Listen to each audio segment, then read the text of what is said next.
November 27 పునీత వర్గీలియస్ సల్జ్బర్గ్ గారి పండుగ. వీరు ఐర్లాండ్ దేశంలో జన్మించారు. ఐరిష్ రాజ్యంలో 2 సంవత్సరాలు ఆచార్యునిగా సేవలందించారు. సల్జ్బర్గ్ పట్టణంలో పునీత పేతురు దేవాలయంలో అధిపతిగా తన అమూల్య సేవలు అందించారు.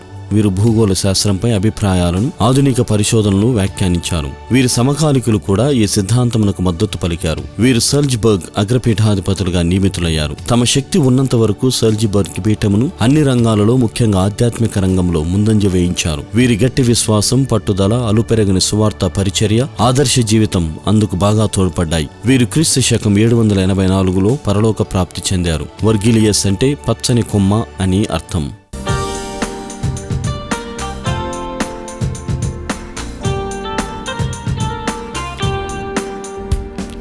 పునీత విద్యులస్ సల్జ్బర్గ్ గారా మా కొరకు